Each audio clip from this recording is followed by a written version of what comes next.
Every brotherhood is tested. Every legend is challenged. The Angels had a name, a patch, and a purpose.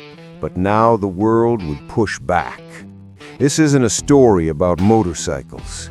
It's a story about loyalty paid in fists, chrome, and blood. The birth of the Oakland Hells Angels hit California like a shockwave. Bars whispered their name. Cops clenched their fists around the steering wheel. Other clubs, familiar with power, territory, and pride, watched the rising angel wing with unease. But the Angels didn't think about enemies. They thought about the road. And for the first few months, the road was good to them. Dozens of riders, dozens of Harleys, one united identity. They rode like they had invented the highway. Chrome gleamed under the California sun. Leather jackets snapped in the wind, and every bar they entered felt the ground shift beneath their boots. But legends never rise without friction, and trouble was coming. It started with a stare. Most wars do. One night at a roadside bar on the edge of San Leandro, the Angels walked in after a long run. Sweat on their jackets, dust on their boots, adrenaline still running wild. Sonny took a seat at a corner table, Red beside him. The bartender, nervous, pretended not to see them. But another group, an older, territorial motorcycle club, wasn't pretending.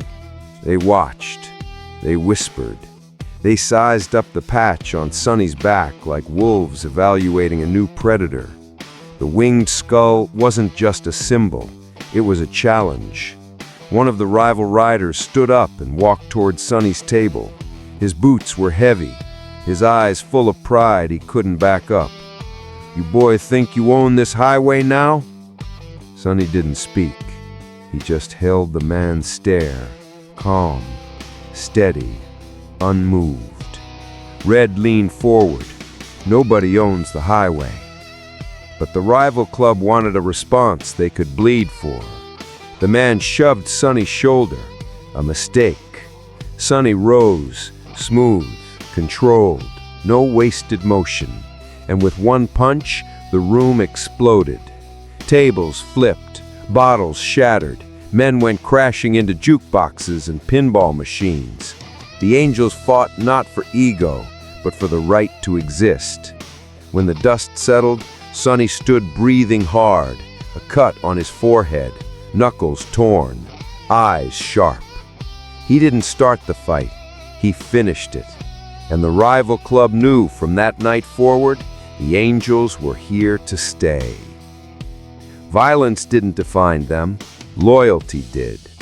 After the fight, the Angels gathered outside near their bikes, panting in the cool night air. Some wiped blood from their knuckles. Others laughed with the wild joy only men who survived a fight can understand. Red slapped Sonny's shoulder. "That's why you lead, kid. You don't talk, you act." Sonny wasn't looking to be leader, but leadership looks for the man who won't step back. And Sonny never stepped back. Within weeks, the Angels doubled in numbers. Riders from smaller clubs abandoned their patches and joined the Winged Skull. Sonny didn't promise them power. He promised brotherhood. And brotherhood is something broken men crave more than power. One warm July evening, Sonny organized a massive pack ride, their biggest yet. Nearly 50 Harleys lined up outside Oakland, chrome glittering like a line of steel soldiers. People gathered to watch. Some waved, some hid behind shop windows. Everyone felt something electric. When Sonny kick-started his Harley, the entire line of engines followed, roaring like thunder rolling across the mountains. They rode through cities, through fields, past rivers reflecting golden light. The highway belonged to them for hours. Drivers pulled aside, not from fear, but respect. The Angels were not criminals here. They were kings of the open road. And then came the moment Sonny would remember for the rest of his life. A kid no older than 12 stood on the side of the road as the pack thundered past. He raised his hand and formed a fist in the air, a salute, a symbol, a recognition that something legendary was forming in front of him. Sonny lifted his hand and saluted back.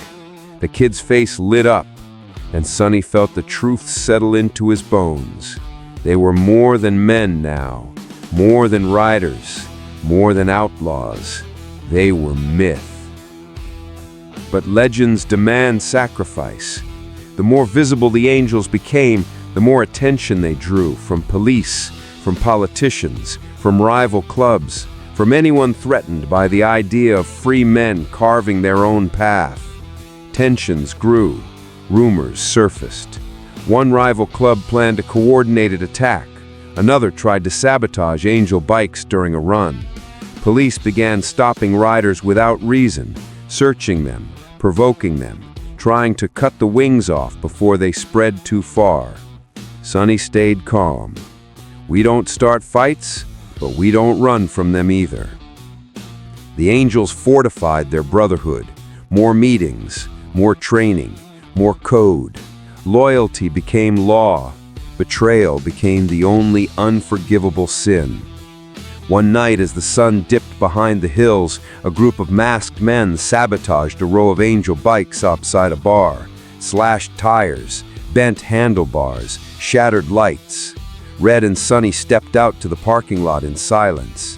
It wasn't about money. It wasn't about bikes. It was about respect. And respect had been broken. Sonny looked at Red and said 5 words that would define the next decade. Then we ride anyway. Tonight. And they did. On bent rims, on damaged forks, on engine frames that rattled like bones.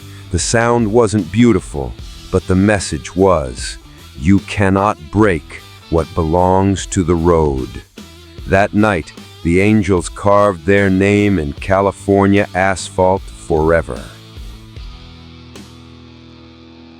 If you believe loyalty is earned in scars, not words, subscribe.